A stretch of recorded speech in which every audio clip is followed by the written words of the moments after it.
नमस्कार साथियों। ये हमारा एक 15 टन का एलजी पैकेज एसी है और इस मशीन पे हमें एक शिकायत मिली है कि एरर कोड आ रहा है सी एच 18 का मतलब होता है सर्किट ए में हाई प्रेशर। लेकिन जब मशीन को मैंने ठीक से चेक किया तो इसमें प्रॉब्लम क्या है मैं बताने का प्रयास करूंगा। एक कंडेंसर फैन खराब था, जल चुका था, और दूसरे कंडेंसर फैन का बेरिंग जाम था। बेरिंग जाम करके मैं जो जाम था उसको चेंज करके मैंने लगा दिया और डिटेल में चेक किया तो जो सर्किट 1 है जिसमें सर्किट यानी हाई प्रेशर क्रिएट हुआ है सर CH18, उसमें क्या है कि एक कंप्रेसर जो सेंटर में आता है कंप्रेसर वो टर्मिनल से जल चुका है। मैं कंफ्यूज था कि अगर CH18 आता है तो मैं समझता हूँ कि कंप्रेसर चल रहा होगा तभी तो हाई प्रेशर क्रिएट किया होगा, ठीक है। और CH18 तभी आता है जब हाई प्रेशर क्रिएट होता है। तो मैं अ, मतलब श्योर था कि कंप्रेसर ख़राब नहीं होगा, बट जब डिटेल चेक किया तो एक कंप्रेसर डेड था। अभी हम चाल रहे हैं इस मशीन में नया कंप्रेसर लगाएंगे और एक नया कंडेंसर फैन लगाएंगे। एक सर्किट चल रहा है, वो किस तरीके से चल रहा है और किस तरीके से मैं चालू किया हूँ, सर्किट भी चल रहा है और उसके बावजूद भी CH19 क्यों नहीं आया, सर्किट भी चल रहा है, तो मैं दिखाने का प्रयास करूँगा। अभी देखिए सर्किट बी हमारा चल रहा है। सर्किट बी का मतलब क्या है कि उसमें एक कंप्रेसर है और सर्किट बी का जो हमारा कंडेंसर कॉइल होता है ये साइड वाला होता है। यहाँ पे जब देखेंगे इस साइड से तो ये जो कॉइल है सर्किट बी का है। सर्किट ए बंद है तो सर्किट ए का जो कंडेंसर कॉइल बड़ा होता है वो इस साइड में कंप्रेसर के साइड में होता है। तो जब सर्किट बी चालू होता है तो जाहिर सी बात है कि हवा इधर से भी खींचेगा तो मैक्सिमम कंडेंसिंग सर्किट बी में नहीं होगा। तो हमने क्या किया है देख सकते हैं यहाँ पे, यहाँ से आपको दिखेगा ये जो प्लास्टिक है ना, एक काला वाला प्लास्टिक होता है जो गार्बेज बिन होता है, ठीक है। उसको मैंने अंदर से डाल दिया है ताकि वो पूरा कॉइल के अंदर खींच लेगा तो क्या होगा कि इस कंडेंसर से, ये जो हमारा कंडेंसर ए है, इधर से हवा पास नहीं होगा तो क्या होगा कि टोटल जो एयर है यहाँ की वो इस कंडेंसर से पास होगी सर्किट बी वाले से। तो मैक्सिमम कंडेंसिंग होगा, ओवर हीटिंग नहीं होगा और CH19 नहीं आएगा, ठीक है। तो चलिए अभी मशीन को बंद करके हम खोलते हैं। अभी देखिए मशीन को मैंने खोल दिया है, ठीक है। और ये कंट्रोल साइड का हमारा कवर हमने हटा दिया यहाँ पे जिधर ब्लोअर है हमारा, और ये हमारा कंट्रोल कंडेंसर साइड का हमारा। इसमें देखिए यहाँ पे जब हम कंट्रोल बोर्ड पे देखेंगे तो ये जो दो कॉन्टेक्टर है ये सर्किट ए का है, जिसको मैंने यहाँ से डिस्कनेक्ट करके नीचे कर दिया हूँ। ये वाला कंप्रेसर हमारा ख़राब है, इसका मतलब क्या है, ये इसको हमको चेंज ही करना पड़ेगा, ठीक है। सिर्फ ये कंप्रेसर चल रहा था, एक कंप्रेसर, ठीक है। और इसका हमने प्रेशर स्विच कोई निकाला नहीं है, प्रेशर स्विच का कोई भी तार हमारा कनेक्ट नहीं किया हूँ, मतलब डायरेक्ट नहीं है, इसलिए कि इसमें गैस है सर्किट बी में, सर्किट एयर में, ठीक है। यानी ये वाला हमारा कंप्रेसर सर्किट का कंप्रेसर ख़राब है। इसमें क्या है कि मैं साइड से ये जो देख सकते हैं ये जो हमारा प्लास्टिक था यहाँ पे हमने इसको निकाल दिया। इसमें इसमें था क्या देखिए, इस सर्किट को बंद करके हमको इसको चालू करना है और एक ही फ़ैन था। तो मैंने किया क्या देख सकते हैं, उधर का जो कंडेंसर फैन है उधर वाला साइड वाला, उसका मैंने पूरा बॉडी खोल रखा, मतलब उसका साफ टॉप निकाल रखा है, ठीक है, पूरा डेड पड़ा हुआ, ठीक है। और हमारा सिर्फ ये वाला पंखा चल रहा था, 15 टन के मशीन में सिर्फ एक पंखा और एक कंप्रेसर चल रहा था। वो कैसे चल रहा था, मैंने ऊपर से उसको मैंने कंडेंसर फैन को अच्छे से ढक दिया है प्लास्टिक से ताकि उधर से हवा इन ना हो, ठीक है। और सिर्फ इस कंडेंसर को हमको मतलब एक्टिव रखना था, तो मैंने इस कंडेंसर के साइड में यहाँ पर काला वाला जो प्लास्टिक होता है उधर में फेंक दिया था कि जब ये पंखा चलेगा ना तो वो प्लास्टिक खींचेगा, जब खींच लेगा तो वो इस कॉइल से चिपक जाएगा तो इधर से हवा पास नहीं होगा, तो मैक्सिमम एयर इस कंडेंसर से पास होगा। तो जब इधर से जब एयर पास होगा तो इसमें हीटिंग नहीं बढ़ेगी और प्रॉपर कंडेंसिंग होगा तो कूलिंग भी अच्छा होगा, ठीक है। मैंने एक कंप्रेसर को चालू करना था एक कंडेंसर फैन पे, तो ये हमको दिमाग लगाना पड़ा, ठीक है। अभी देखिए इसमें हम करने क्या जा रहे हैं। इस मशीन में हमने सर्विसिंग 2 दिन पहले कर दिया तो सर्विस रिक्वायरमेंट अभी हमारा नहीं है, ठीक है। हमको ये कंप्रेसर ख़राब है जिसका टर्मिनल जल चुका है, मतलब देख सकते हैं कितना बुरी तरीके से जला हुआ। सप्लाई हमारा ऑफ है, 2 टर्मिनल हमारा जल चुका है, देख सकते हैं। तो मैं क्या करूँगा कि इस कंप्रेसर को हमको चेंज करना है। मेड इन कोरिया का है, LRA 120 है। और यहाँ पे हम लगाने क्या जा रहे हैं, मेड इन चाइना का LRA 120, ये मेड इन कोरिया है। जब कोरिया वाला कंप्रेसर के पास जब हम चाइना का कंप्रेसर लगाते हैं, तो इसमें एक प्रॉब्लम क्रिएट क्या होता है कि जो चाइना वाला कंप्रेसर है उसका बॉडी जो साइज है थोड़ा सा पतला है। तो ये तो चलिए लग जाता है, सक्शन वाला कोई दिक्कत नहीं है, बट ये जो ऑयल वाला पॉइंट है ना, थोड़ा सा हमको खींचातानी करना पड़ता है। ठीक है, तो इसको थोड़ा सा मतलब इसको फिटिंग थोड़ा सा दबा के करना पड़ता है। ठीक है, क्योंकि लास्ट वीक में मेरे साथ ऐसे ही हुआ था, थोड़ा सा फुल टाइट ना होने की वजह से यहाँ से लीक कर गया था वो कंप्रेसर, यहाँ पे चाइना वाला लगाया था मैं। ठीक है, तो चलिए मैं इस सर्किट में फ़िलहाल में गैस है, तो इस सर्किट का गैस मैं निकाल दूंगा। गैस निकालने के बाद क्या करूँगा, सक्शन डिस्चार्ज सक्शन को निकालूंगा, और मैं थोड़ा सा इसमें नाइट्रोजन मारूंगा नाइट्रोजन फ्लश करने के लिए। ठीक है, तो नाइट्रोजन फ्लश करने के लिए देखिए हम क्या करेंगे। काम थोड़ा सा सावधानी से करना पड़ेगा, क्योंकि ये जिस बेवकूफ़ ने मतलब जिस इंजीनियर ने ये एयर कंडीशन लगाया इंस्टॉल किया है, मतलब देख सकते हैं पीछे का इधर कितना डीप है, मतलब 12 फुट के आसपास, 10 फुट के आसपास ये डीप है। तो सिर्फ इतनी ही जगह में हमको कंप्रेसर लगाना है, यानी मेंटेनेंस का थोड़ा सा दिक्कत है। तो अभी हम क्या करेंगे, गैस निकालने के बाद इसका जो सक्शन है, सक्शन से डिस्कनेक्ट करेंगे यहाँ से। जो डिस्चार्ज है, डिस्चार्ज में हम इसको यहाँ से डिस्कनेक्ट करेंगे, यहाँ फ्लशिंग वाला लगाएंगे और एक फ्लशिंग वाल यहाँ लगाएंगे। नाइट्रोजन से हम इसको फ्लश करेंगे, तो मैक्सिमम बार सक्शन से हम डालेंगे, नाइट्रोजन डालेंगे, और उसके बाद हम डिस्चार्ज से। ठीक है, तो मतलब दोनों साइड से हम फ्लश करेंगे प्रॉपर तरीके से, ताकि इसके अंदर का जो कॉपर पाइप है, जो कॉपर टुकड़ा है, कार्बन है या ऑयल है, बाहर रिलीज हो जाए, निकल जाए। ठीक है, उसके बाद उसको करंट कर देंगे, फिर हम इसको करंट करके कंप्लीट वैक्यूम करके, सॉरी कंप्रेसर लगा के यहाँ पे, मतलब फ्लशिंग के बाद हम कंप्रेसर इंस्टॉल करेंगे, तो उसके बाद हम कंप्लीट वैक्यूम करेंगे, फिर नया गैस चार्ज करेंगे। ठीक है, तो चलिए अभी फ़िलहाल में हम गैस को रिलीज़ करते हैं इसका, क्योंकि गैस स्टोरेज की हमारे पास कोई सुविधा नहीं है। अभी देखिए साथियों, ये कंडेंसर का ऊपर हिस्सा है हमारा, और इसमें 2 कंडेंसर फैन लगा हुआ है। ये हमारा कंडेंसर फैन ख़राब है, मोटर ख़राब है, तो इसको चेंज करना है। चेंज करने के लिए बहुत आसान सा प्रोसेस है, हालांकि इसका साफ रूप निकाल दिया था, हालांकि मैं बेरिंग चेंज करने के लिए निकाला था, बट इसके वाइंडिंग चेक किया तो वो कंटिन्यूटी नहीं शो कर रहा था, पूरा डेड था। तो इसको हम चारों नट खोल देंगे। चारों नट खोलने के बाद इसको ऊपर उठाएंगे। उठाने से पहले या तो हम ये जो इसका कंट्रोल वायर है, इसको या तो हम कंट्रोल से वहाँ पर क्लिप है वहाँ से निकाल देंगे, या तो यहाँ से काट कर निकाल देंगे। हम तो यहाँ से काट के निकाल देंगे, क्योंकि हमको यहाँ पे नया लगाना है। और सेम ऐसे ही मोटर को रख के चारों नट टाइट कर देंगे, और ऊपर से हमारा ये जो फैन ब्लेड है, इसको फैन ब्लेड टाइट करके हम ऊपर का सेफ्टी नेट लगा देंगे। ठीक है, तो ये बहुत आसान है, इस तरीके से हमको कंडेंसर फैन चेंज करना। ठीक है, तो चलिए जब तक गैस निकल रहा है तब तक हम कंडेंसर फैन को चेंज कर देते हैं। अभी देखिए ये हमारा नया कंडेंसर मोटर लग गया। ठीक है, और ये बिल्कुल नया है, और इसके चारों बेस को हमने अच्छे से टाइट कर दिया, हालांकि नीचे रबर ग्रास कर दिया हूँ। इसके वो कंट्रोल वायर को हमने ये जो इंसुलेटेड पाइप है सक्शन को, उसमें हमने टाइट कर दिया, मतलब टेप से बांध दिया उसको। ठीक है, अब हमारा आता है इसके ऊपर हमारा ये फैन ब्लेड लगाने के लिए। ठीक है, फैन ब्लेड देख सकते हैं, इसमें ग्रिप जो है, एक ग्रिप का ध्यान रखें। ये जो ग्रिप कटिंग है इस फैन ब्लेड को स्टेबल करने के लिए होता है। तो मैं ऐसा ही इसको इसी कंडीशन में यहाँ,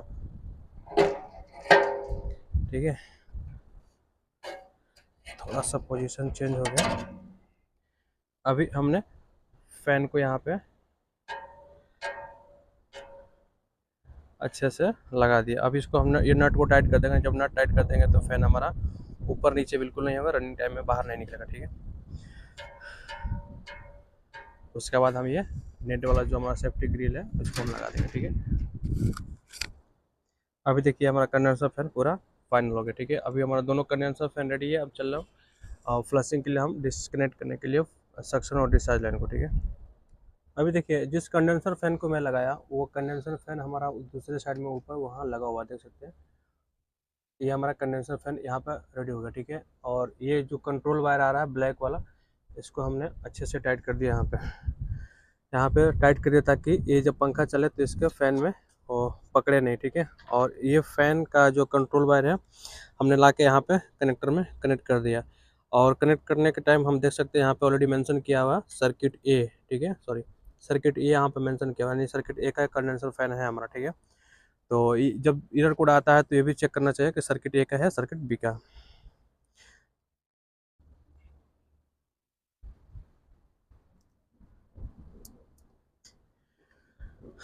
अभी देखिए साथियों, मैं जिस सर्किट पे काम कर रहा हूँ उसका सक्शन में डिस्कनेक्ट करने जा रहा हूँ, ठीक है।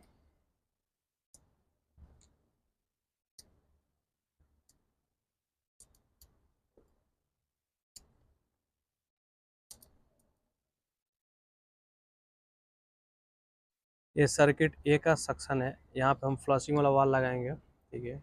इसलिए हम इसको डिस्कनेक्ट कर रहे हैं। इसको हीट करके जस्ट मैं नीचे कर दूंगा और थोड़ा सा ठंडा होने के बाद मैं फ्लशिंग वाला वाल लगा दूंगा। हालांकि किसी टाइम भी लगा सकता है, बट ध्यान रहे कि यहाँ पे इसके पीछे कंट्रोल वाला वायर होता है हमारा, ठीक है।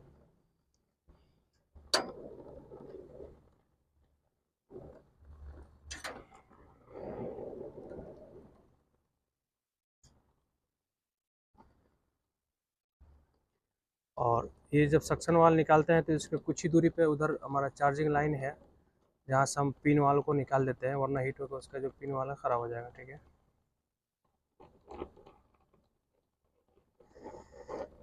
चलिए, थोड़ा सा हार्ड है।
चलिए, हमारा सक्शन निकल गया इसका। इसको ठंडा होने देंगे, तब तक हम इसका डिस्चार्ज निकाल देंगे।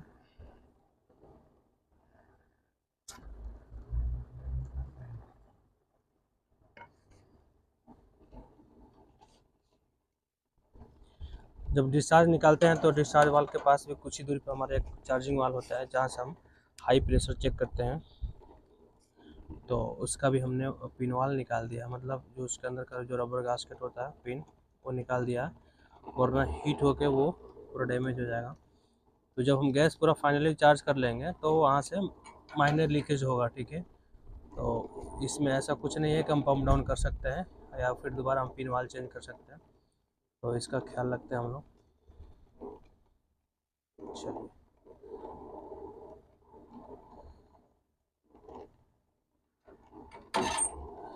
चलिए हमने डिस्चार्ज को भी निकाल दिया अच्छे से।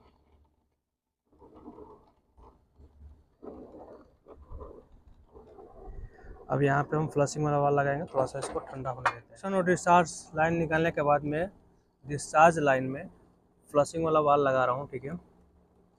और इसको हम थोड़ा सा कनेक्ट करेंगे। 5/8 में हाफ का पाइप इन हुआ है, ठीक है। जो फ्लशिंग वाला वाल है उसका साइज़ 5 हाफ का है, और ये वाला जो साइज़ है 5/8 का है, तो आसानी से इसके अंदर इन हो गया, ठीक है। मैं इसको हीट करके चारों तरफ से माल को, कॉपर को थोड़ा सा चढ़ा दूँगा, ठीक है।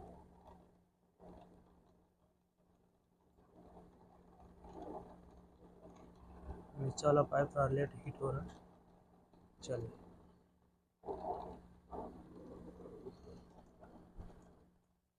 हम जब हीट करते हैं तो ध्यान रहे कि जिस सर्किट पर काम कर रहे हैं उसी का पाइप ही हीट हो हमारा, कोई दूसरा पाइप हमारा हीट ना हो, क्योंकि दूसरा पाइप हीट होगा तो लीकेज होने का चांसेस ज़्यादा है। जिस सर्किट में गैस है, ठीक है। तो चलिए, मेरे ख्याल से ये हो गया। कभी कभी यहाँ पे थोड़ा सा माइनर लीकेज छूट जाता है। चलिए, मैं मानता हूँ उसका हो गया। हाँ, अब हम लगाएंगे सक्शन वाले सक्शन लाइन में।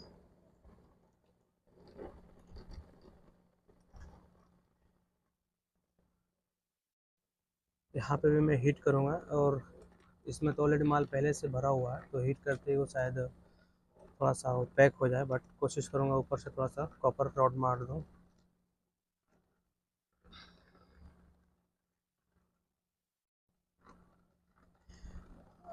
इसमें है क्या, जब हम फ्लशिंग करते हैं तो ये जो कार्बन है वो पूरा निकल जाता है, ठीक है।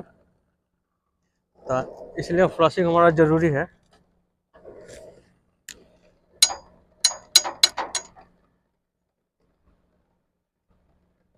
चलिए, लगभग ये अंदर चला गया, और हम इसी को हीट करके मेल्ट कर, इसी को हम हीट करके अगर थोड़ा सा पिघला देंगे तो हो जाएगा।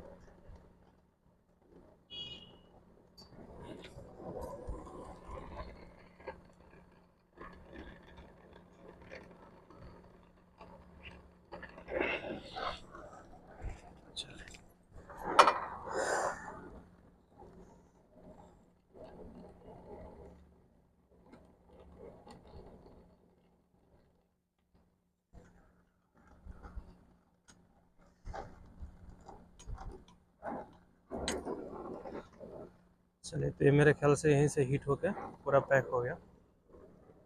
अब हम नाइट्रोजन डालेंगे फ्लशिंग के लिए। अभी देखिए, फ्लशिंग के लिए हमने दोनों वाल लगा दिया।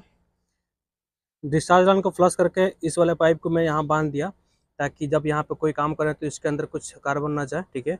और इसमें फ्लशिंग वाला वाल लगा दिया, और ये वाल हमारा यहाँ से ओपन होगा, यहाँ से क्लोज होगा, ठीक है। ये है ऊपर सक्शन वाला लाइन को भी हमने डिस्कनेक्ट करके इसको इसमें बांध दिया, ताकि इसमें कुछ कचरा ना आ जाए। और फिर यानी इसे वर्किंग करते टाइम, और फिर यहाँ से इसका वाल यहाँ से क्लोज होगा और बंद होगा, ठीक है। अब मैं क्या करूँगा, कोई भी नाइट्रोजन डालने से पहले इसको थोड़ा सा कपड़ा से मैं पैक कर दूँगा ठंडा होने के बाद, और इसको भी थोड़ा सा कपड़ा से पैक कर दूँगा, ताकि फ्लशिंग के टाइम जो यहाँ पे डस्ट या कचरा उड़े वो इसके अंदर इन ना हो, ठीक है। तो ये मैं पैक कर देता हूँ, और उसके बाद नाइट्रोजन मैं डालूँगा। इसमें R11 मैं नहीं डालने जा रहा हूँ। R11 डालने के बाद थोड़ा सा मशीन में प्रॉब्लम क्रिएट हो जाता है, बट मैं कोशिश करूँगा कि इसमें R11 ना डालूँ, ठीक है। तो चलिए, हालांकि मेरे पास नाइट्रोजन है, R11 डाल सकता था, लेकिन मैं डालूंगा नहीं, मैं सिर्फ नाइट्रोजन मारूंगा, ठीक है, ताकि इसके अंदर का जो कार्बन है या डस्ट पार्टिकल वो निकल जाए बाहर, ठीक है। तो चलिए, अभी ये दोनों वाल खुला हुआ हमारा यहाँ से। पहले मैं फ्लश कैसे करूँगा, डिस्चार्ज लाइन से डालूंगा, और मतलब यहाँ से नाइट्रोजन डालूंगा, वो जाएगा सीधा कहाँ पे, कंडेंसर लाइन में। कंडेंसर से सीधे जाएगा इवोपरेटर में, इवोपरेटर से जो आएगा वो सक्शन वाला आता है, तो वो इस लाइन से आएगा हमारा। और यहाँ कंप्रेसर में इन होता है ना, वो कंप्रेसर में इन होकर यहाँ से रिलीज होगा। तो मैं इसको यहाँ से कम 6-7 बार फ्लश कर लेता हूँ।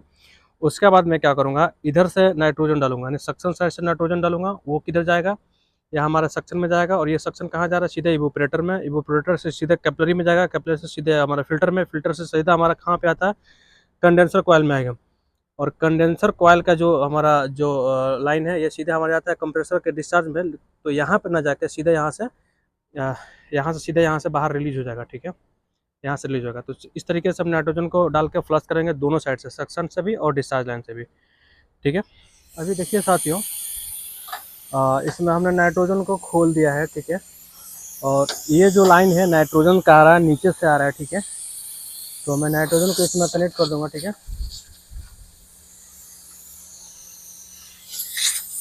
और इसको हम पहले डिस्चार्ज लाइन से डालेंगे। डिस्चार्ज वाले जो लाइन है ना, यानी डिस्चार्ज का मतलब है कि ये जो हमारा फ्लशिंग वाला वाल है, हम पहले इसको यहाँ से डालेंगे, ठीक है। यहाँ से डालेंगे तो सीधा कहाँ जाएगा, हमारा जाएगा सीधा कंडेंसर में। कंडेंसर के बाद सीधा कहाँ जाएगा, इवोपरेटर में। तो मैं यहाँ से बंद कर दिया हूँ, और थोड़ा यहाँ से लीक कर रहा है, तो मैं इसको टाइट कर दे रहा हूँ। हालांकि देखिए, फ्लशिंग मोस्ट इम्पॉर्टेंट है। मैं जब भी काम करता हूँ तो मेरे लिए फ्लशिंग ही सबसे महत्वपूर्ण है। फ्लशिंग मेरा अगर 100% नहीं होता है तो मैं समझ जाता हूँ कि मशीन में कुछ ना कुछ मतलब हाई प्रेशर या लो प्रेशर का जो बैलेंस है वो अप डाउन होगा, ठीक है। देखिए, मैं क्या करूँगा, अभी हमारा 100 PSI सॉरी 100 PSI के आसपास हमारा नाइट्रोजन चढ़ गया, ठीक है। तो मैं इधर से फ्लश किया और ये फ्लश करने के बाद कुछ कार्बन का टुकड़ा हाथ में मेरा लग रहा है। जब आप फ्लश करके नाइट्रोजन बाहर निकालते हैं तो जब यहाँ हाथ लगाएंगे ना एयर के पास, तो नाइट्रोजन या नाइट्रोजन का जब प्रेशर आता है ना तो छर्रे जैसा जब लगता है तो आप समझिए वो कार्बन का टुकड़ा है। ठीक है, तो इस चीज़ का ख्याल तो हम इसको बार बार फ्लश करेंगे। और सक्शन लाइन से मैं इसलिए फ्लश कर रहा हूँ कि यहाँ पे जो मैं काम किया ये कार्बन और हाँ ये कार्बन इवोपरेटर में कैपिलरी में जाकर फंसे नहीं, तो वो कार्बन यहीं से बाहर निकल जाए, इसलिए मैं पहले डिस्चार्ज लाइन से डाल के इसको फ्लश कर रहा हूँ। ठीक है, डिस्चार्ज लाइन से पहले 2-4 लाइन फ्लश कर देते हैं ताकि ये जो कचरा यहाँ से बाहर निकल जाए। ठीक है, तेल वेल भी जो है थोड़ा बहुत निकल जाए वेपर में। ठीक है,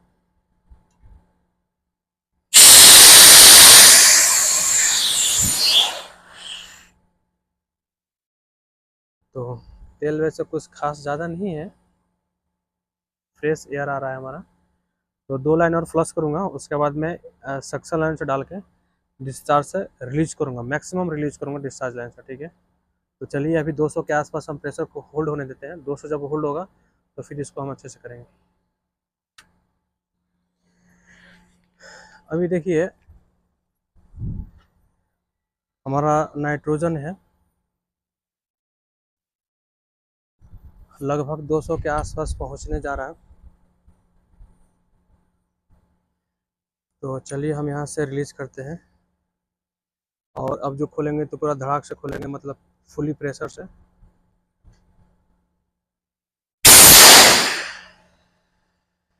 वाह, ये तेल का वेपर है, देख सकते हैं ये तेल का वेपर। चलिए इसको हम थोड़ा सा और हम स्टोर होने देते हैं।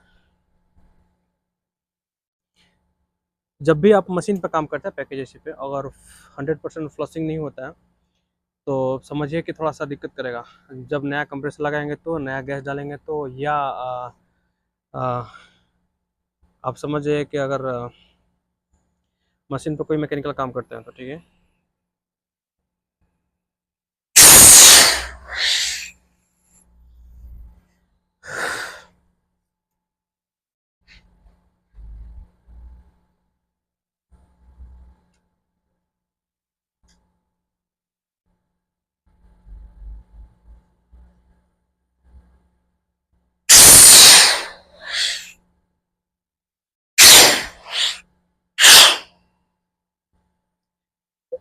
चलिए अभी तक तो मैं डिस्चार्ज से डाल के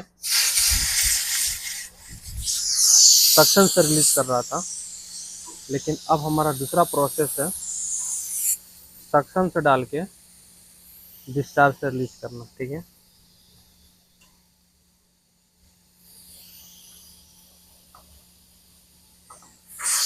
इसलिए जब आप फ्लशिंग के लिए मशीन पर आते हैं तो आपके पास पर्याप्त मात्रा में नाइट्रोजन होना चाहिए। अब देखिए ये जो लाइन है सक्शन लाइन में लगा हुआ, इधर से जो हमारा नाइट्रोजन जाएगा सीधे जाएगा इवोपरेटर में, इवोपरेटर से आउट होगा तो कैपिलरी में जाएगा, कैपिलरी से आउट होगा तो फिल्टर में जाएगा, और फिल्टर से जब आउट होगा तो कंडेंसर लाइन में आएगा। वो किस सर्किट ए के, क्योंकि सर्किट ए पे काम कर रहा हूँ, और वो सर्किट ए से जब कंडेंसर से जब आउट होगा तो वो यहाँ ये लाइन आउट हो रहा है, यहाँ से सीधे जाएगा हमारा इस वाल से सीधे बाहर जाएगा। तो इसका हम ध्यान रखते हैं। अब देखिए जब हम सक्शन से डाल के डिस्चार्ज से रिलीज करेंगे तो इस पर हम खास करके ये हाथ लगा के चेक करेंगे कि क्या कार्बन कॉपर पार्टिकल बाहर निकल रहा है क्या। वो इसलिए कि इस मशीन में मैं जो कैपिलरी वाला सेक्शन है जहाँ पे फिल्टर है कैपिलरी है, वहाँ पे मैं मॉडिफाई किया हूँ। अब मॉडिफाई किया हुआ जब मशीन होता है तो थोड़ा सा रिस्क हो जाता है। तो चलिए इसको मैं 200 चढ़ने देता हूँ, 200-250, फिर देखते हैं। अभी देखिए साथियों, अब बिलीव करेंगे इस मशीन में अभी जो मैं सक्शन से जो नाइट्रोजन डाल लिया हूँ वो कितना PSI प्रेशर गया, 300 से ऊपर जा रहा है। ठीक है, और 300 से ऊपर मैं पहली बार इसको फ्लश करूँगा डिस्चार्ज लाइन से, तो हम चेक करेंगे कि काफ़ी कुछ निकलता है क्या। और पहले हाथ ला के हम चेक करेंगे, ठीक है। निकल रहा है कार्बन का टुकड़ा, ठीक है। तो इसको थोड़ा सा हम एक बार धड़ाक से खोलेंगे पूरा।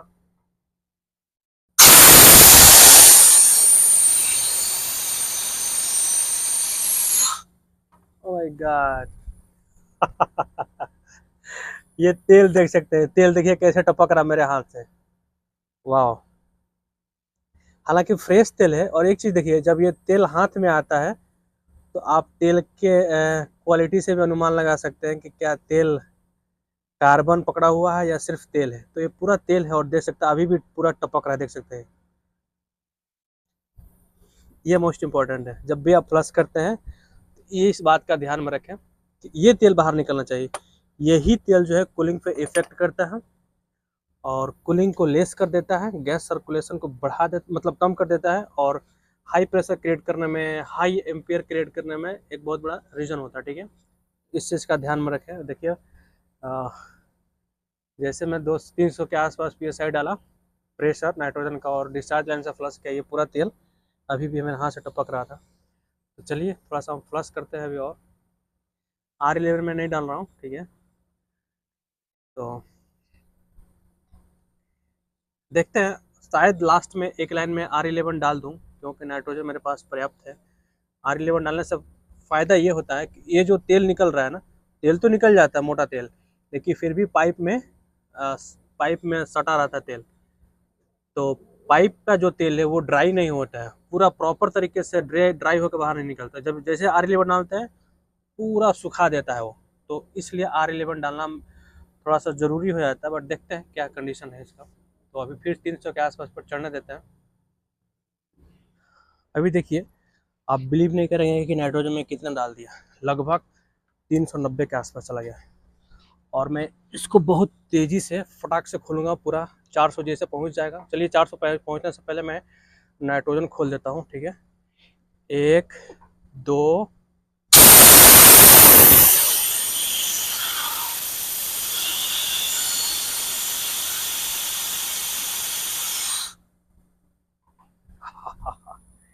तेल निकल रहा है, तेल काफ़ी है इसमें। फिर 200 के आसपास मैं नाइट्रोजन डालता हूँ, फ्लश होने देते हैं, फिर देखते हैं क्या कहता है मशीन हमारा। देखिए साथियों, मैं फ्लशिंग कर रहा हूँ, अभी भी मैं फ्लशिंग कर रहा हूँ, ठीक है। और नाइट्रोजन मैं इसमें इंक्रीज कर रहा हूँ, देख सकते हैं। नाइट्रोजन हमारा लगभग 300 के आसपास पहुँचने जा रहा है। और ये नाइट्रोजन मैं किस साइड से डाल रहा हूँ, ये हमारा फ्लशिंग वाला एक वाल है जो यहाँ से बंद है, यहाँ से मैं नाइट्रोजन डाल रहा हूँ। देख सकते हैं ब्लू वाला लाइन से नाइट्रोजन आ रहा है, येलो लाइन से हमारा आउट हो रहा है, वो आउट होकर इसमें हो रहा है, ठीक इन हो रहा है, ठीक है। ये हमारा सक्शन लाइन है, यहाँ से डिस्कनेक्ट करके कंप्रेसर का जो सक्शन और रबड़ होता है मैं यहाँ पे लगा दिया हूँ। तो यहाँ पे सेफ्टी है कि यहाँ पे कोई कचरा डस्ट नहीं जाएगा, ठीक है। इसके अंदर ये नाइट्रोजन हमारा सक्शन लाइन का है, सीधे जाता है कहाँ पे, इवोपरेटर सेक्शन में। इवोपरेटर से सीधे जाएगा कैपिलरी में, कैपिलरी से फिल्टर में। फिल्टर के आसपास जो कचरा होता है, वो डस्ट होता है, कार्बन होता है या कॉपर पार्टिकल होता है, जो छोटा छोटा टुकड़ा, वो सीधे कहाँ पे आएगा, ये वाला डिस्चार्ज लाइन है, इससे आके इस कंडेंसर में इन होगा, क्योंकि ये सर्किट ए का है और सर्किट ए पे मैं काम कर रहा हूँ। सर्किट ए के कंडेंसर में इन होगा, आउट होगा तो इस लाइन से आउट होगा, ये आउट है। और यहाँ पे एक फ्लशिंग वाल लगाया हूँ, जो फ्लशिंग वाल हमारा यहाँ से आउट हो रहा है, यहाँ से फ़िलहाल बंद है। बंद है तो इसका मतलब क्या है कि यहाँ से लेके यहाँ तक नाइट्रोजन 300 के आसपास होल्ड है। जैसे 300 350 होगा, मैं यहाँ से फ्लशिंग वाल को झटके से ओपन करूँगा तो जो भी कार्बन के अंदर कचरा है, डस्ट पार्टिकल है, कॉपर पार्टिकल है, वो बेहतरीन फुली प्रेशर से यहाँ से रिलीज होगा, ठीक है। तो अभी आप देख सकते हैं लगभग मैं 330 के आसपास फिर से नाइट्रोजन डाल दिया हूँ। इस बार फिर मैं झटके से खोलूँगा।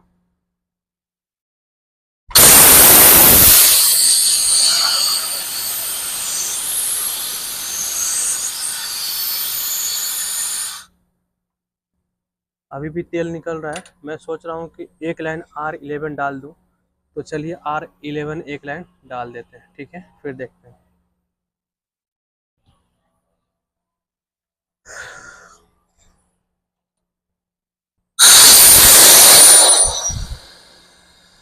क्योंकि ये तेल निकलना बहुत ज़रूरी है, तो फिलहाल मैं नाइट्रोजन बंद करके R11 डालूंगा, ठीक है। अभी देखिए साथियों, हम जा रहे हैं R11 डालने के लिए, ठीक है। तो ये नाइट्रोजन अभी हमारा यहाँ से रिलीज हो रहा है, जो नीचे का सिलेंडर से मतलब हमारा कनेक्ट है, और मैं R11 का ये सिलेंडर जा रहा हूँ इस फ्लशिंग के टाइम डालने के लिए, ठीक है। तो ये जाएगा हमारे गेज के माध्यम से सक्शन में, ठीक है। तो चलिए हम इसको उल्टा करके थोड़ा सा खोल देते हैं।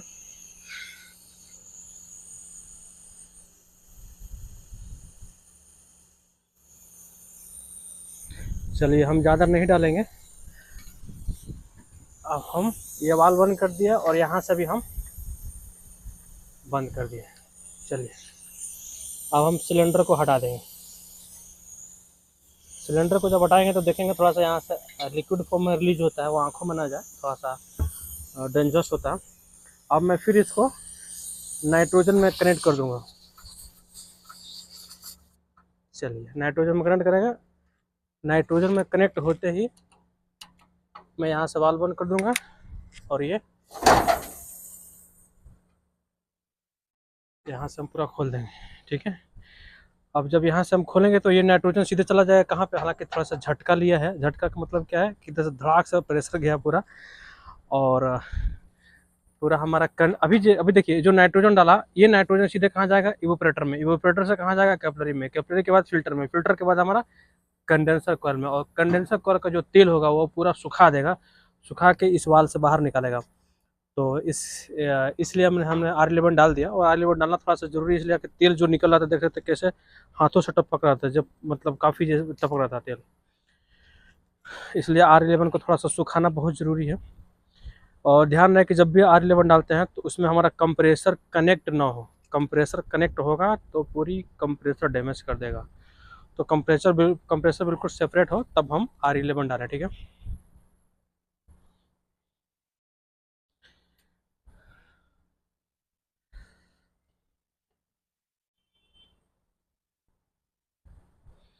अभी जो प्रेशर है हमारा 200 जाएगा तब हम रिलीज करेंगे। तो थोड़ा सा होल्ड करते हैं हमें, क्योंकि नाइट्रोजन मैं बहुत धीरे धीरे खोला हूँ। अभी देखिए साथियों, मैं नाइट्रोजन डालने से पहले इस बार मैं R11 डाला थोड़ा सा। तो R11 हमारा मतलब इसमें जा चुका है, और 300 प्रेशर तक मैं होल्ड किया, 300 प्रेशर तक मैं होल्ड किया हूँ। और इसको एक बार मैं धड़ाक से खोलूँगा पूरा। तो चलिए एक बार पूरा धड़ाक से खोलते हैं। पूरा 300 प्रेशर होल्ड हो चुका है। अब मैं R11 खोलने जा रहा हूँ। तो चलिए खोलते हैं। R11 with nitrogen 300 pressure.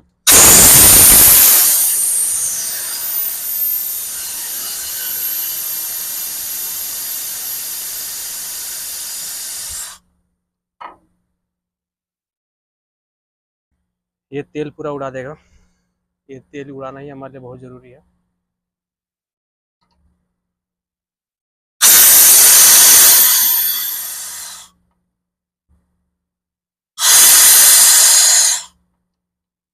जब R11 डालते हैं तो ये इसके अंदर का जो तेल है ना, वो वेपर में पूरा बाहर निकल जाता है।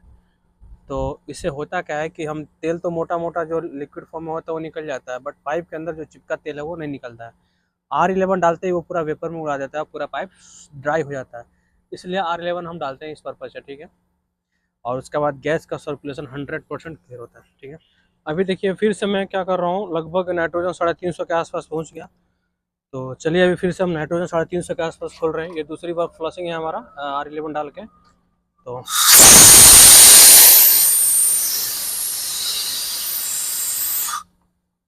और ये देख सकते हैं काफ़ी वेपर में निकला है, बहुत बेहतरीन फ्लो हुआ है इसका। थोड़ा सा नाइट्रोजन हम और बढ़ा देंगे। अभी देखिए फिर से मैंने 300 के आसपास प्रेशर डाल दिया, और फिर से मैं चल रहा हूँ फ्लशिंग करने के लिए। इसको रिलीज करूँगा।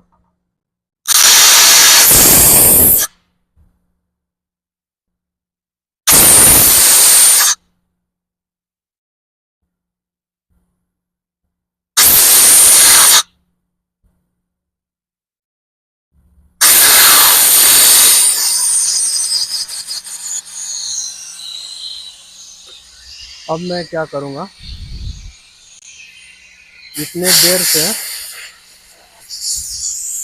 मैं सक्शन से डाल के डिस्चार्ज से रिलीज कर रहा था,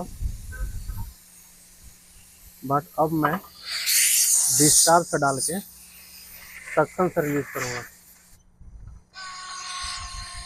ठीक है, और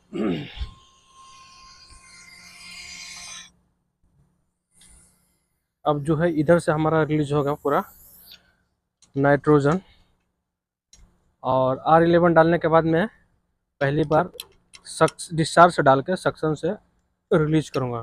तो चलिए अब हम सामने से देखते हैं। अभी देखिए R11 डालने के बाद मैं पहली बार डिस्चार्ज से डाल के सक्शन से रिलीज करने जा रहा हूँ।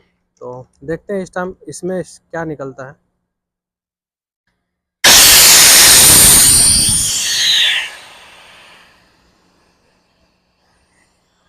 लिक्विड फॉर्म में जो यहाँ तक हमारा वो R11 रुक गया था वो पूरा लिक्विड फॉर्म में निकला है बाहर।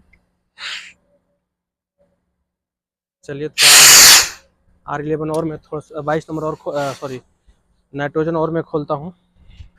अभी जो है नाइट्रोजन हमारा फुली प्रेशर से आ रहा है और काफ़ी तेज़ी से नाइट्रोजन आ रहा है। ठीक है, अब थोड़ा सा फास्ट फ्लश करना होगा क्योंकि रात होने जा रहा है। तो चलिए हम इसको और फटाफट फ्लश करते हैं। नहीं देखिए फ्लशिंग में मैं सबसे ज़्यादा ध्यान क्या दिया कि जो कैपिलरी और फिल्टर के पास जो हमारा डस्ट कार्बन पार्टिकल छोटा छोटा कार्बन या टुकड़ा रुक जाता है, कचरा रुक जाता है, उसको रिलीज करने का एक ही बेस्ट तरीका है, सक्शन से डालिए डिस्चार्ज से निकालिए। क्योंकि डिस्चार्ज से डाल कर सक्शन से निकालेंगे तो वो पतला पतला कैपिलरी से वो कचरा बाहर नहीं निकलता। तो इतना ध्यान रखिए कि जब सक्शन से डालेंगे तो डिस्चार्ज से निकालेंगे तो पूरा कचरा बाहर आ जाएगा। यानी कंडेंसर यहाँ सक्शन से लेके इवोपरेटर से लेके कंडेंसर का ये आउटपुट तक पूरा नीट एंड क्लीन हो जाएगा। मशीन का जो गैस का सर्कुलेशन 100% क्लियर होगा। उसमें होगा क्या कि जब आप नया गैस डालेंगे, नया कंप्रेसर डालेंगे तो ओवर हीटिंग नहीं होगा, प्रेशर अप डाउन नहीं होगा, हाई प्रेशर क्रिएट नहीं होगा, कंप्रेसर ओवर हीट होकर बंद नहीं होगा। तो ये सबसे मोस्ट इम्पॉर्टेंट है। ठीक है, तो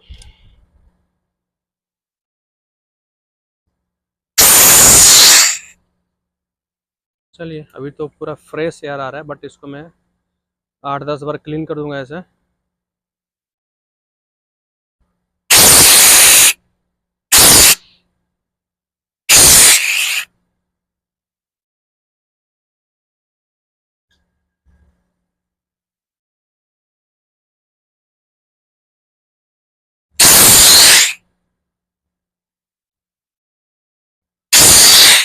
और अभी कुछ नहीं आ रहा, बिल्कुल फ्रेश है।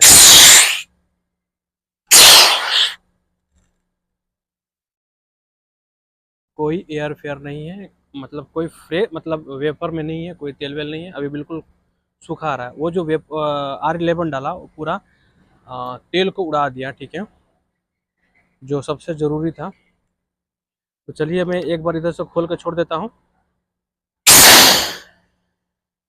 ठीक है, अब थोड़ा सा मुझे जो कन्फ्यूजन है उधर से मैं वो कन्फ्यूजन को दूर कर दूँ। फिर से थोड़ा सक्शन से डालते हैं।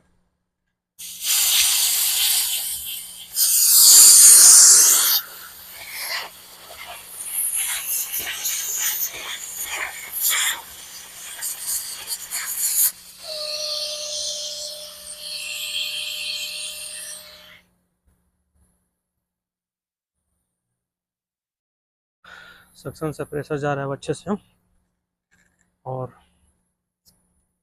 1.5 कप में यहाँ लगा दूंगा ताकि यहाँ से लीकेज ना हो। चलिए फिर मैं यहाँ पे 100 पे कोई हल्का सा तेल है, बट ये तेल कोई ज़्यादा मायने नहीं है। अब तो R11 निकल गया मैक्सिमम है, हल्का हल्का जो पाइप है यहाँ से यहाँ तक वो तेल निकल रहा है।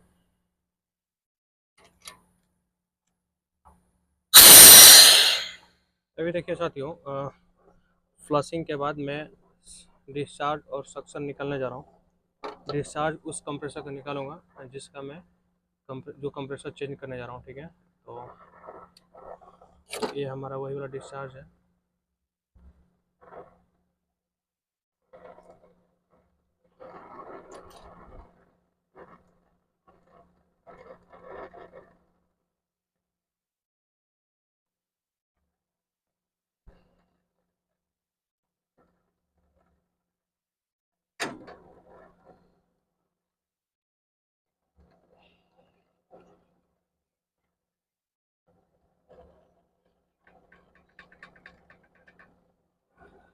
चलिए डिस्चार्ज निकाल दिया और सक्शन निकालेंगे अभी।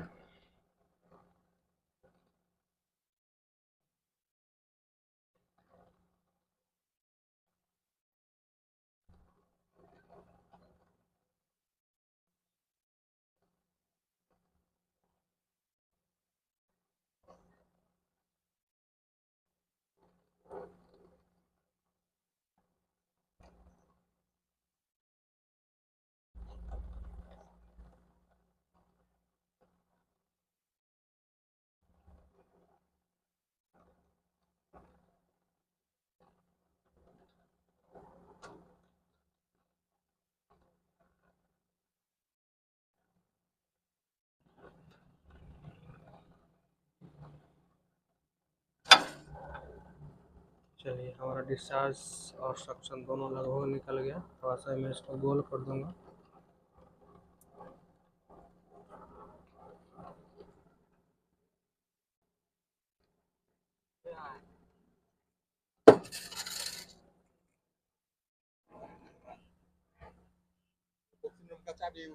अभी देखिए साथियों, कंप्रेसर का सक्शन और डिस्चार्ज निकालने के बाद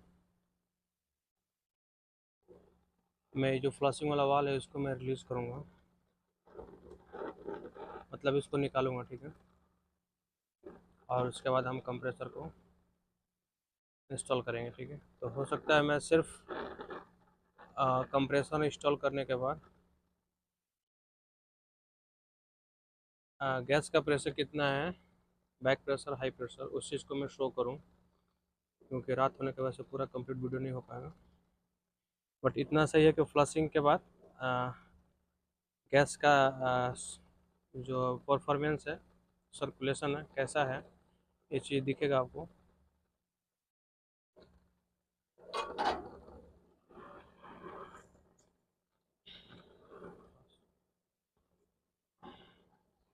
चलिए एक लाइन में निकाल दिया, दूसरा लाइन निकालूंगा।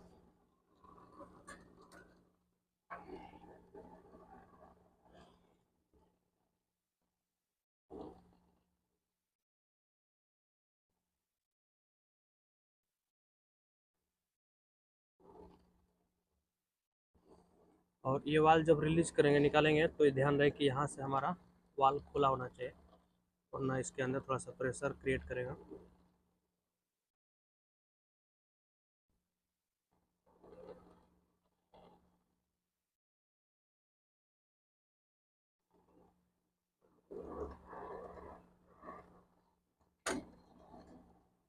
चलिए हमारा लगभग दोनों वाल निकल गया। हल्का सा जो तेल था, अभी देखिए साथियों, फ्लशिंग के बाद कंप्रेसर को इंस्टॉल कर रहा हूँ।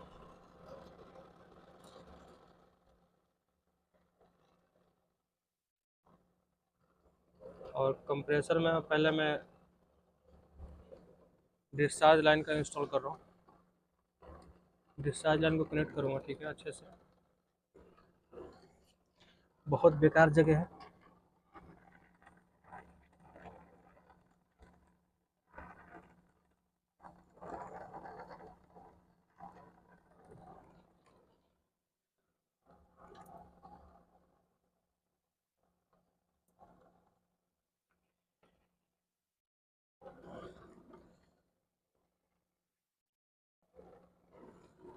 चलिए डिस्चार्ज को हमने कनेक्ट कर दिया, सक्शन को कनेक्ट करेंगे। देखिए सक्शन और डिस्चार्ज में से कोई भी कनेक्ट करने से पहले हम इसका ऑयल वाला जो लाइन है नीचे जो दिया हुआ, उसको मैं फाइनल कर लिया। और उसका फ्लेयर, इसका फ्लेयर नट खोलने से पहले हमने इसका रबड़ निकाला, क्योंकि यहाँ से पहले रबड़ रबड़ फ्लेयर नट खोलते हैं तो पूरा तेल बाहर आता है, ठीक है। तो इस चीज़ का ख्याल रखें।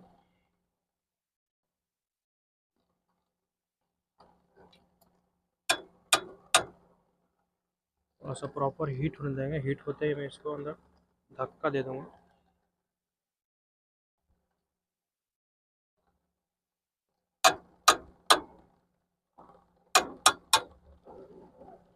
थोड़ा बाहर निकल गया है। चलिए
चलिए सक्शन और डिस्चार्ज हमारा लग गया।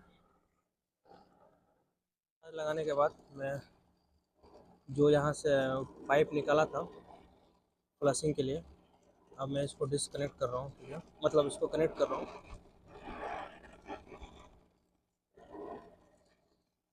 इसको थोड़ा सा हीट होते ही मैं ऊपर डाल लूँगा।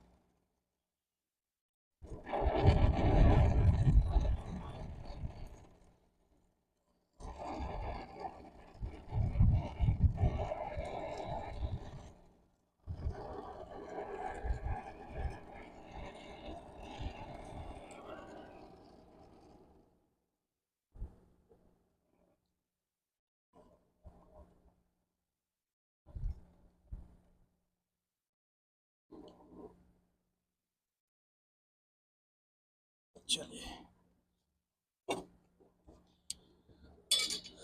हमने इसको हीट करके अंदर ढकेल दिया, थोड़ा सा हम इसको माल चढ़ा देंगे।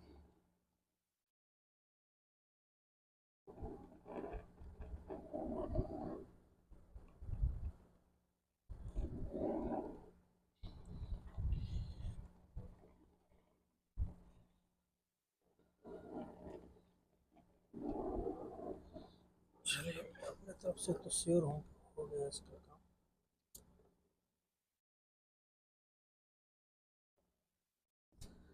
चलिए ये फाइनल हो गया। अब हमारा सक्शन बच जा रहा है, तो सक्शन का भी फिटिंग करेंगे थोड़ा सा। वो तो थोड़ा सा हीट करेंगे, अभी डिस्चार्ज कनेक्ट करने के बाद हम सक्शन को कनेक्ट करेंगे, ठीक है।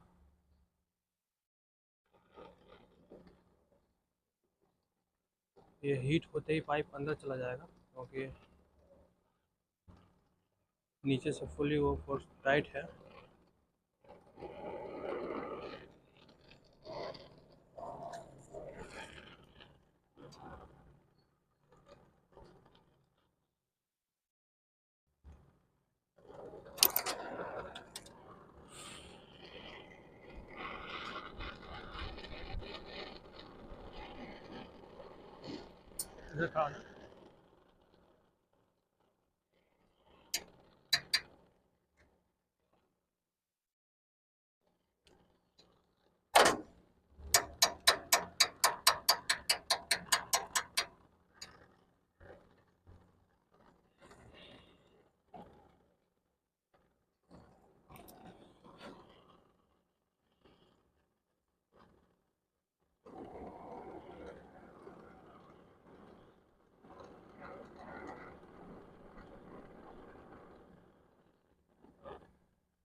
अभी हमारा सक्शन और डिस्चार्ज सब कुछ कनेक्ट हो गया। अभी देखिए साथियों, काम करते करते रात तो हो गया है, बट मशीन हमारा फाइनल पोजीशन में है। मशीन को मैं वैक्यूम में लगा दिया हूँ, और देखिए फ्लशिंग के बाद तो मैं थोड़ा सा कुछ शूट नहीं कर पाया लाइट ना होने की वजह से। तो मैं एक्सप्लेन कर दे रहा हूँ। यहाँ पे एक वाल लगा हुआ था, एक यहाँ पे वाल लगा हुआ था। फ्लशिंग के बाद निकाल दिया, फिर कनेक्ट कर दिया, ये कनेक्ट कर दिया। और कनेक्ट करने से पहले मैं क्या किया, कंप्रेसर को यहाँ पे इंस्टॉल कर दिया था, ठीक है। और डिस्चार्ज और सक्शन को कनेक्ट करने से पहले उस कंप्रेसर को मैनुअली स्टार्ट किया। वो इसलिए कि चेक करना यह था कि उसका जो डिस्चार्ज है वो चेक वाल से आउट होकर बाहर जा रहा है या रिवर्स होकर इस कंप्रेसर में इन हो रहा है। तो मैंने मैनुअली चेक किया तो यहाँ से रिवर्स नहीं हो रहा था। इसका मतलब क्या है कि ये चेक वाल ठीक है, वो कन्फ्यूजन हमारा दूर हो गया। फिर मैं डिस्चार्ज और सक्शन को लगा दिया। कंप्रेसर का इंस्टॉलेशन फाइनल हो गया। उसके बाद हम यहाँ से डिस्कनेक्ट किए थे, इसको कनेक्ट किया। वहाँ से डिस्कनेक्ट किया था फ्लशिंग के लिए, उसको कनेक्ट किया। कनेक्ट करने के बाद इसका जो पिन वाल होता है, यहाँ पे जो पिन वाल होता है जहाँ से चार्जिंग वाल लगाते हैं, वो सक्शन का और डिस्चार्ज का मैंने लगा दिया। लेकिन प्रॉब्लम यहाँ पे देखिए ये हुआ, डिस्चार्ज वाल पे यहाँ का जो चार्जिंग पिन है वो लगने के बाद पूरा लूज हो रहा था। मेरा मानना है कि अंदर का थ्रेड ख़राब है, क्योंकि पिछली बार मैंने इसको नया लगाया था। तो वहाँ से मैंने एसएस वाल को फ्लेयर बना के यहाँ पे क्वार्टर का साइज़ का फ्लेयर नट इस पर टाइट कर दिया, और पिन वाल को हमने यहाँ पर लगा दिया। अब यहाँ से हमारा मशीन वैक्यूम में है, और डिस्चार्ज लाइन में भी हमने लगा दिया रेड वाला, और मशीन हमारा वैक्यूम में चल रहा है, ठीक है। मशीन हमारा आधे घंटे के आसपास वैक्यूम में चलेगा। तब तक इसको मैं इसका सिर्फ कंप्रेसर का जो कनेक्शन है मैं उसको कर देता हूँ, क्योंकि वो फायर हो चुका था, ठीक है। उसको कनेक्ट करने के बाद मैं मशीन को पैक कर दूँगा, और इधर से भी पैक कर दूँगा। वो पूरा हमारा भाग पैक करना पड़ेगा। तो पैक करने से पहले मैं क्या करूँगा, वैक्यूम जब तक होगा तब तक मैं स्टर्निंग प्रेशर 160-150 के आसपास R22 नंबर डाल दूँगा, इंक्रीज़ कर दूँगा लिक्विड फॉर्म में, और फिर मशीन को स्टार्ट करेंगे। तो मतलब 160 के 50 के आसपास जब R22 नंबर जब डाल देंगे तो फिर हम मशीन को स्टार्ट करेंगे। तो उम्मीद है गैस का जो सर्कुलेशन है, गैस की कूलिंग है, मशीन की कूलिंग है सर्किट 1 का, वो प्रॉपर तरीके से होगा। और बेल्ट ख़राब था, बेल्ट को हमने चेंज कर दिया है, B52 नंबर का है। मोटर इसका एक डैमेज था, मोटर को हमने भी लगा दिया। मोटर हमारा बिल्कुल ठीक है, और दोनों मोटर अभी चलेगा हमारा। इसमें बेरिंग ख़राब था तो हमने इसको कल चेंज कर दिया था, ठीक है। तो अभी इस मशीन में ब्लोअर का बेल्ट चेंज कर दिया, कंडेंसर मोटर चेंज कर दिया, और इसका जो कंप्रेसर था वो इंस्टॉल कर दिया। अभी जा रहा हूँ सप्लाई को रिवायरिंग करूँगा, मतलब कंप्रेसर के पास जो जला था। और यहाँ पे कोई तार ऐसा मैं निकाला नहीं था जिसको मैं कनेक्ट करूँगा, ठीक है। तो यहाँ पे सब कुछ ठीक है, सिर्फ एक कंप्रेसर का वायर निकाला हूँ जिस कंप्रेसर पे मैं काम कर रहा हूँ। तो उधर लगाने के बाद मैं इधर कंटिन्यूटी चेक करके फिर से इसको कनेक्ट कर दूँगा। तो चलिए, इतना करने के बाद मैं इसमें क्या शो करूँगा, सिर्फ ये शो करूँगा कि फाइनल पोजीशन में इसका हाई प्रेशर, बैक प्रेशर और एम्पियर कितना ले रहा है। क्योंकि इस सर्किट में जो सीरीज़ का है उसमें 50 और 55 बैक प्रेशर पे 290 या 300 PSI के आसपास हाई प्रेशर शो करता है। उसके बाद एम्पियर लगभग 43 या 42 के आसपास हमारा शो करता है। तो ये इसका रीडिंग मतलब इसका रीडिंग है, जिसको हम फाइनल में हम चेक करेंगे। अभी देखिए साथियों, फाइनली हमारा मशीन ऑन है, ब्लोअर चल रहा है, कंप्रेसर का कनेक्ट कर दिया हूँ मैं। सेंटर वाला है हमारा जिसको मैं कंप्रेसर लगा रहा हूँ। हमारा किलोमीटर लगा हुआ है एम्पियर मोड में, और गेज हमारा यहाँ पे रेडी है। देख सकते हैं यहाँ पे मैं गेज दिखाने का प्रयास करूँगा। चलिए, गेज को इधर मैं टांग देता हूँ। गेज हमारा इधर है, स्टैंडिंग पोजीशन में है, ठीक है। तो अभी जैसे स्टार्ट होगा फिर हम रीड करेंगे कि बैक प्रेशर, हाई प्रेशर कितना होता है स्टार्टिंग पीरियड में, और एम्पियर कितना आता है। अभी देखिए साथियों, हमारा मशीन पूरा फाइनल पोजीशन में है, और देख सकते हैं इसका लो प्रेशर कितना है, 50 के आसपास है, 50 है, और हाई प्रेशर 320 है, यानी 320 है हाई प्रेशर। बैक प्रेशर 50 है, और कूलिंग बिल्कुल परफॉर्मेंस एकदम मस्त चल रहा है। कूलिंग का अच्छा रीड कर रहा हूँ और हमारा एम्पियर 38.5 है, जबकि 42-43 लेता है गर्मी के मतलब दोपहर के टाइम। तो एम्पियर भी वही कोई खास ज़्यादा नहीं है, एम्पियर भी बिल्कुल ठीक है। तो मैं मशीन अभी बंद करने जा रहा हूँ। मशीन हमारा बिल्कुल ठीक चल रहा है, अभी कोई दिक्कत नहीं है। और मेन प्रॉब्लम क्या था, थोड़ा सा हाई प्रेशर क्रिएट हो रहा था जो तेल निकला उसके वजह से। और हाई प्रेशर इसमें फ़िलहाल सही है, 320 है और बैक प्रेशर 50 है। एम्पियर भी बिल्कुल सही ले रहा है हमारा। तो मशीन हमारा ठीक चल रहा है। आई होप बहुत कुछ सीखने को मिला हुआ है कि जब नया कंप्रेसर लगाते हैं तो किस तरीके से लगाएं कि कंप्रेसर गर्म होकर बंद ना हो, ओवर हीट ना हो, या हमारा प्रेशर बराबर मतलब मेंटेन हो, लो प्रेशर और हाई प्रेशर के हिसाब से, और एम्पियर कोई ज़्यादा ना ले। ठीक है, तो मैंने इस वीडियो में शुरू से लास्ट तक अच्छे तरीके से समझाने का प्रयास किया और अच्छे तरीके से काम करने का प्रयास किया ताकि हमारा मशीन 100% सक्सेसफुल हो। तभी चलने मशीन को बंद करके गेज हम निकाल देंगे। ठीक है, थैंक यू वेरी मच।